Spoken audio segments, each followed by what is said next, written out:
Saggubiyyam. It's a rich thing.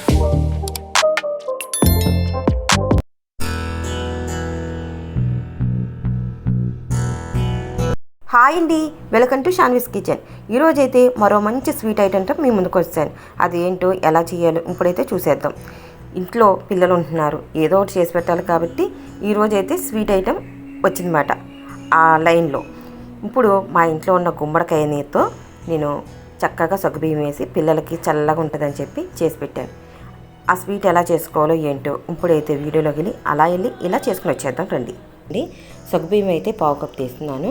ఈ సగ్గుబియ్యాన్ని కొంచెం పెద్ద గిన్నెలో వేసి వాటర్ వేసుకొని మనం ఇవన్నీ వేయించుకునేదాకా నానబెట్టుకుందాము. ఎందుకంటే నానకపోతే సగ్గుబియ్యం బేగా ఉడకబండి గట్టి గట్టిగా ఉంటాయి తినేటప్పుడు. కిస్మిస్ అలాగే గుమ్మడికాయ గింజలండి, ఇది మెయిన్ ఐటెం ఇది స్వీట్కి. అలాగే జీడిపప్పు అయితే చిన్న ముక్కలే వేస్తున్నానండి. పంచదార, ఇలాచి, నెయ్యి, గుమ్మడికాయ తురుము, ఇక్కడికి ఇవి కావాల్సినవి. స్టవ్ అయితే వెలిగించేసుకుంటున్నాను. ఇక్కడ నెయ్యి వచ్చి నేను ఇక్కడ 50 గ్రాములు వేసుకుంటున్నానండి. ఎందుకంటే మనకి అక్కడ గుమ్మడికాయ వేయించుకోవడానికి కూడా ఒకసారి వేసేసుకుంటున్నాను. ఇలా నెయ్యి వేసుకున్న తర్వాత జీడిపప్పు వేసుకుంటున్నాను. నెయ్యి వేడెక్కాక ఒక గిన్నె వేసుకుంటున్నానండి, చిన్న గిన్నెతో. ఇక్కడ జీడిపప్పు ఏంటి చిన్న చిన్న ముక్కలు ఉన్నాయని అనుకుంటున్నారా? మా పాపకి పెద్ద పెద్ద ముక్కలు ఉంటే స్వీట్ ఐటెంలో చక్కగా తీసి పాడేస్తుంది. అందుకని ఆవిడ కోసం పండుగట్టుకుని ఇలా 1 గంట కష్టపడి కట్ చేశానండి. ఇప్పుడైతే జీడిపప్పు వేగిపోయింది కదా, తీసేసుకుంటున్నాను. చిన్నగా ఉన్నాయి కాబట్టి బేగా వేగిపోతున్నాయండి, అందుకని గబగబా తీసేసాను అనమాట, మాడిపోతాయని. ఇప్పుడు ఈ రకంగా తీసి పక్కన పెట్టేసుకుంటాను జీడిపప్పుని. మా పాప కోసం నేను చేసిన పనిమట్టి జీడిపప్పు. ఇప్పుడు కిస్మిస్ కూడా వేసి వేయించేసుకుంటున్నాను. ఈ కిస్మిస్ కూడా వేయించేసుకున్న తర్వాత నెక్స్ట్ ప్రాసెస్ అయితే చూసేద్దాం. ఇప్పుడు గుమ్మడికాయ గింజలండి. ఈ గుమ్మడికాయ గింజలు నేను ఆల్రెడీ వేయించేసాను. ఆ క్లిప్ అయితే మిస్ అయిపోయిందని మళ్ళీ వేయించుతుందన్నమాట, అందుకని కొన్ని వేసానండి. ఈ స్వీట్కి గుమ్మడికాయ గింజలతో కనెక్షన్ ఉన్నది. ఎందుకంటే గుమ్మడికాయ తురుముతో చేస్తాం కాబట్టి ఆ గుమ్మడి గింజలు మధ్యలో తగిలితే బాగుంటుందని చెప్పి ఈ గుమ్మడి గింజలు కూడా వేసానండి. మీ దగ్గర అవైలబుల్గా ఉంటే వేసుకోండి, లేకపోతే స్కిప్ చేసేయండి, ఇబ్బంది ఏమీ లేదు. ఉంటే వేసుకోవడం, లేకపోతే మానేసేయడం. ఉన్న దాంట్లోనే సరిపెట్టాలంటారు కదా పెద్దవాళ్ళు, అలా అన్నమాట. గుమ్మడికాయ గింజలు కూడా వేగిపోయినాయండి, ఆల్రెడీ నేను వేయించి పక్కన పెట్టుకున్నవి. ఇప్పుడు వేయించినవి ఇవి కూడా తీసేసి ఆ బౌల్లో వేసేసి పక్కన పెట్టేసుకుంటాను. రావట్లేదని చెప్పి మనం గారెలు తీసుకుంటాం కదా, ఆ గరిటెతో వేసానండి. అలా వేసుకుంటే మనకి నెయ్యి వేస్ట్ కాకుండా చక్కగా వచ్చేస్తుంది. ఇప్పుడైతే ఇవి తీసేసి పక్కన పెట్టేసుకొని తర్వాత ప్రాసెస్ ఏంటో చూసేద్దాం. నెయ్యి అయితే వేడిగానే ఉందండి. అలా వేడిగా ఉన్నప్పుడే గుమ్మడికాయ తురుము కూడా వేసేసుకున్నాను. ఇక్కడ వచ్చి గుమ్మడికాయ తురుము 1 కప్పు తీసుకున్నాను. అలాగే సగ్గుబియ్యం వచ్చి పావు కప్పు తీసుకున్నానండి. ఇలా చక్కగా నేతిలో వేయించుకుంటే చక్కగా మంచి కమ్మట వాసన వచ్చేంత వరకు, అలాగే ట్రాన్స్పరెంట్ అయ్యేంత వరకు వేయించుకోండి. మొత్తం గుమ్మడికాయ తురుము అయితే వేసానండి. ఇప్పుడు చక్కగా గుమ్మడికాయ తురుము వేయించుకుంటున్నాను. ఇలా నేతిలో గుమ్మడికాయ తురుము వేయించుకుంటే కమ్మగా ఉంటుందండి. తినేటప్పుడు కూడా నెయ్యి తగులుతూ స్మెల్తో చాలా చాలా బాగుంటుంది. పిల్లలకైతే ఇలా నెయ్యితో చేసిన ఐటమ్స్ అయితే పెట్టాలి. ఇప్పుడైతే చక్కగా వేయించేస్తున్నాను. గుమ్మడికాయ తురుము అయితే చక్కగా వేయించిందండి. మనం వేసిన కలర్ కొంచెం ట్రాన్స్పరెంట్ అవ్వాలి అంటే చూసారా, ఈ రకంగా పెట్ట. ఇప్పుడు ఇలా వేగుతుంది కదా, పాలు కూడా వేసేసుకుంటున్నాను. ఇక్కడ వచ్చి 1 లీటర్ పాలు తీసుకున్నానండి నేను. ఇప్పుడు ఇక్కడ నానబెట్టిన సగ్గుబియ్యం ఉన్నాయి కదా, అవి కూడా వేసేసుకుంటున్నాను నేను.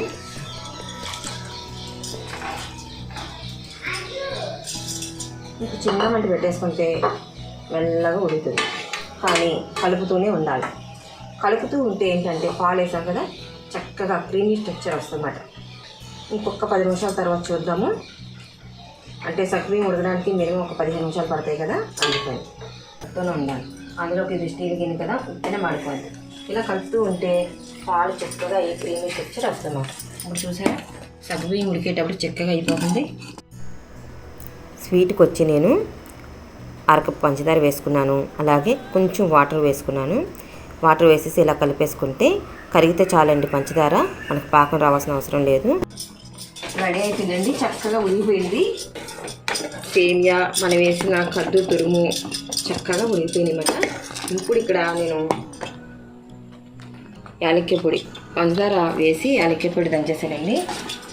వేగా ఉంటుందని ఈ యాలక్కాయ పొడి కూడా వేసేసుకున్న తర్వాత కలిపేసుకొని ఇప్పుడైతే ఫైనల్గా నేను ఇక్కడ పంచదార కరగబెట్టుకున్నాం కదా, ఆ కరగబెట్టుకున్నది వేసేసుకుంటున్నాను. చూడండి, ఇప్పుడు పంచదార చక్కగా మెల్ట్ అయిపోయింది. ఇందులోకి ఎప్పుడైనా సరే పాలతో చేసిన ఏ ఐటెంకైనా వేడివేడిగా ఉన్నప్పుడు మాత్రం పంచదార వేసుకోకూడదండి. అలా వేసుకుంటే మనం ఎంత కష్టపడి చేస్తాము అదేమో పాడైపోద్ది. విరిగిపోయినట్టయితే మనకి తినడానికి ఒకటి బాగోదు, రెండోది మనకి మనసు కూడా బాగోదు. పిల్లలకి ఎంత కష్టపడి పెడదామని చెప్పి చేసింది పాడైపోతుంది అన్నమాట. అందుకని పంచదార అయితే ఈ రకంగా లాస్ట్లో వేసుకోండి. ఇప్పుడు నేను పంచదార సరిపోయిందని చూస్తాను. చాలేదనుకోండి కొంచెం వేసుకోవచ్చు. ఇదేంటి కూరలో ఉప్పు చూసినట్టు పంచదార కూడా చూస్తున్నారు ఏంటి అనుకుంటున్నారా? చూసుకోవాలి కదండి బాబు. మన పంచదార ఎక్కువ వేసేసుకున్నాం కాబట్టి అసలు తినలేం. సమానంగా ఉంటేనే ఏదైనా బాగుంటుంది. వేసింది అయితే కరెక్ట్గా సరిపోయిందండి, కాకపోతే కొంచెం యాడ్ చేశాను అంతే. ఇప్పుడు కొంచెం ఏదైనా యాడ్ చేద్దామా? నెయ్యి యాడ్ చేద్దాం. నెయ్యి వేసుకుని కమ్మగా తింటబ్బా. నెయ్యి అయితే వేస్తున్నా ఫైనల్గా.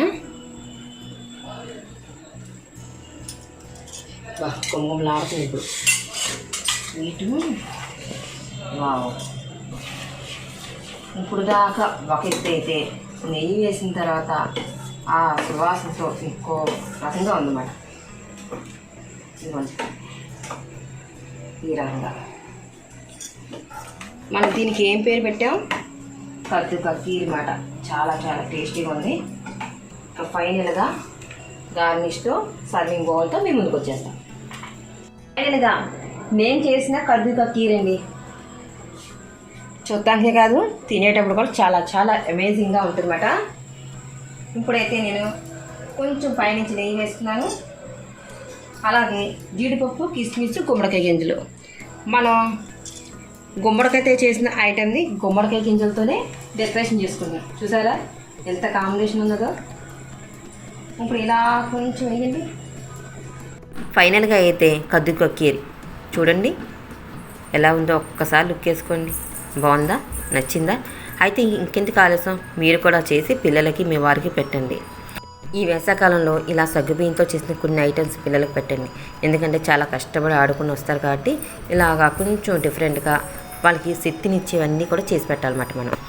నేను చేసిన ఈ స్వీట్ మీకు కూడా నచ్చిందని అనుకుంటున్నాను. నచ్చితే లైక్ చేయండి, షేర్ చేయండి, అలాగే సబ్స్క్రైబ్ చేయడం మాత్రం మర్చిపోకండి ఫ్రెండ్స్. పక్కనే ఒక బెల్ ఉంటుంది, ఆ బెల్ని టింగ్ టింగ్ అని కొడితే చక్కగా నేను పెట్టే ప్రతి వీడియో నోటిఫికేషన్ మీ వరకు వచ్చేస్తుంది.